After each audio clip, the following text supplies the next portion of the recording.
Warning, this podcast contains the sounds of people eating and talking with their mouths full. I don't know if my mouth will ever be full of chocolate, though.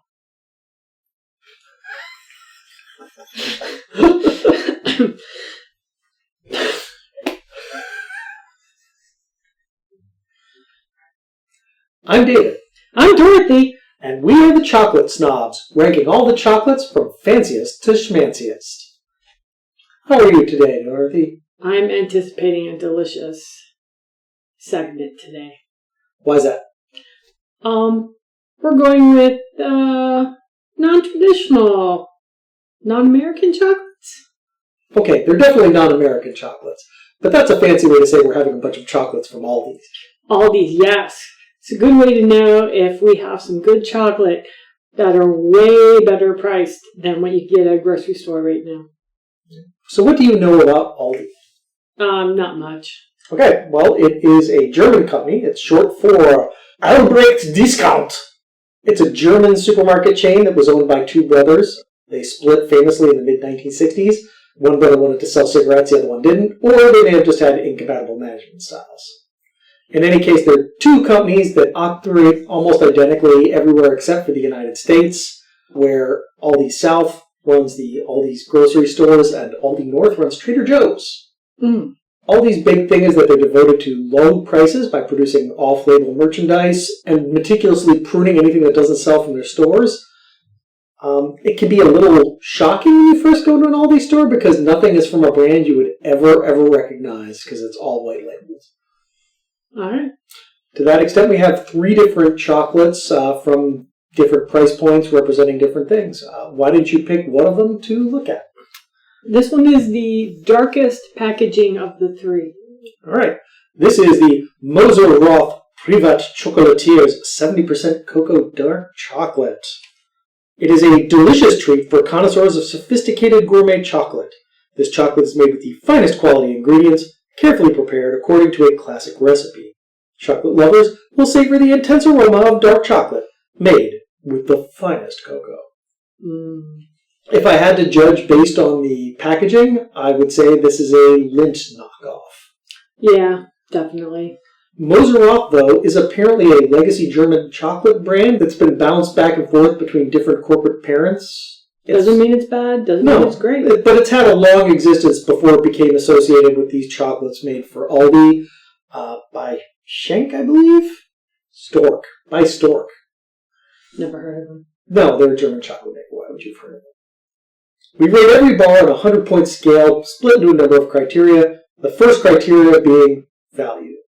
Now, being snobs, we know that the best things in life are not free. The best things in life cost money. So the more expensive it is, the better it is. We just take the price in cents, divide it by the number of grams in the bar, and then divide that by 5 to get us a number between 0 and 10. This Moser-Roth bar cost us $2.99. It weighs 125 grams. That gives us a score of 0.48, or about half of a Hershey's bar. It feels bigger overall than a Hershey bar. Oh, it definitely is. It's about 3 times the size. The Hershey bar is 43 grams. This is 125 grams. Our second criteria is real simple. How much chocolate is there? Because we're paying for chocolate. We want chocolate. We don't want fillers. We don't want sugar. We want chocolate. All we do is take how much chocolate there is in it, divide that percentage by 10. There's your rating. This is a 70% cocoa, 7 points. We want chocolate. All right, our next criteria, another 10 points, presentation. This is both the packaging itself and the visual appearance of the chocolate bar. So what do you think of the packaging? We have a cardboard sleeve. It's a flimsy cardboard sleeve that's a dark chocolate brown with red tones and gold design and lettering with a lot of nutritional info and stuff on it. It's not snobby enough. The front looks very much like a slightly less tasteful Lindt packaging. The back, though, with its giant Aldi barcode, kind of undercuts that. Yeah, which there's like 3. It's complicated where Lindt is simple. And I think that undercuts the appearance of the packaging a bit. It is a nice packaging. I do like that it's a cardboard package. I'm going to open it now. Ooh. Inside, we have a bunch of individually wrapped bars. 5 of them, if the nutritional information is due, you believe. They're wrapped in foil. I also like wrapped in foil. That's another bonus point for me. It's a nice bronzy on the outside, reddish brown, gold lettering. Inside is silver foil. The bar inside is a nice dark chocolate color. It's not subdivided into individual pips, but it does have the Moser-Roth logo impressed on it. It's melting rather quickly in my hands. I'm getting a little, just from handling it, I'm getting it on my fingertips. I didn't. My hands are cold today. Yeah. It's a really nice bar. The serving size is maybe a little big if you're trying to do portion control, but I actually kind of like that. Yeah, and it's not like bad. Yeah. And it looks visually like this looks like a chocolate I would enjoy to eat. So we're going to have to give this a score. Man, what are you thinking? See, the packaging was lower ranking, but the chocolate itself makes me want to give it a higher ranking. Yeah. It looks tempered nicely. 6 or 7. I was thinking 6 myself. Let's look at some of our previous rankings. Maybe that'll help us. We gave the Vinci a 6, and we gave Willie's an 8. See, I think I don't mind giving this a 6.5. I'm ambivalent about the outer packaging, but the inner one you could put like in a stocking or on a package with ribbons or whatever in a car. It would fit very bulkily in something. I like the inner packaging compared to the overall packaging. I think a 6.5 seems fair. Yeah. And next, the big one, 60 points for flavor. It's got a nice aroma. It is. It's fruity, but without being fruit. It has been melting rather easily. I've got chocolate all over my hands just from handling it. You have very hot fingers. I don't know whether that's a compliment or not, honey.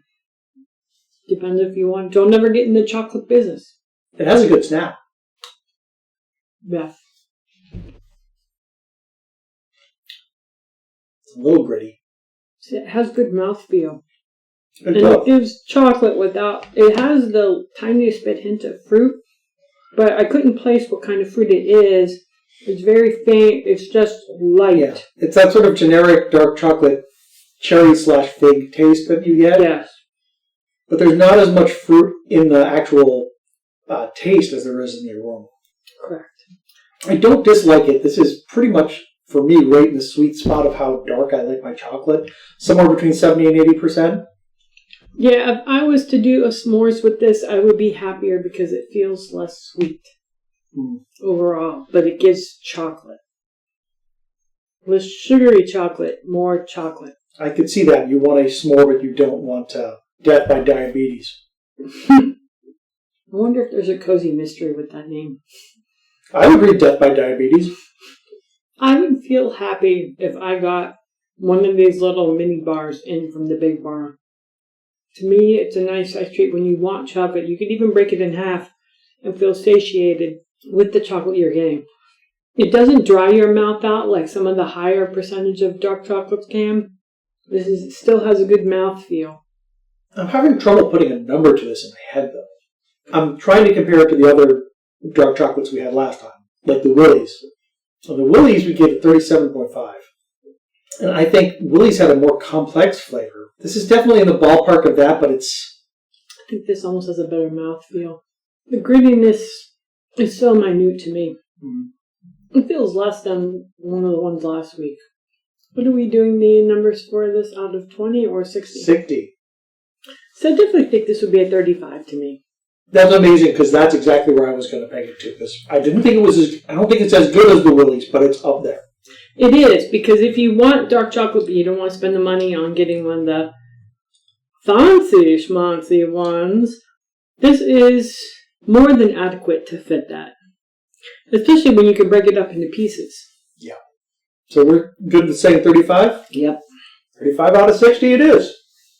And finally, the last 10 points are for snob appeal.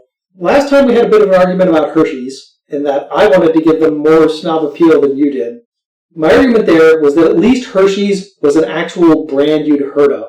Whereas this is a off-label store brand. It's clearly trying to be the Lux store brand, but at the same time, it's still the ALDI store brand. That's better than, say, great value and good conscience. Cannot give us more than half of what we gave Hershey's, which was a 1.5. I agree. 0.75? Yeah, I'll agree to that. Yeah. Sorry, Aldi's, chocolate's good, but you're not snobby enough. Correct. With that done, the Moser-Roth 70% cocoa dark chocolate has a value of 0.48, a chocolate score of 7, a presentation score of 6.5, a flavor score of 35, and a snob appeal of 0.75, for a grand total of 49.73. What was Hershey again? Hershey's was 26.93, so it's better than Hershey's, better than Venchi, but not as good as Willie's. All right. I think that's a good start to this one. It is. Yeah. Chocolate Snobs is copyright 2026 by David White and Dorothy White, all rights reserved. Do you want to shower us with praise? Do you want to argue about our ratings? Do you want to co-host a future episode? Do you want to send us free chocolate? Reach out to us at Chocolate Snobs on most social media platforms, or you can just email us at podcast@chocolatesnobs.com. That's chocolatesnobs.com with a hyphen between the words.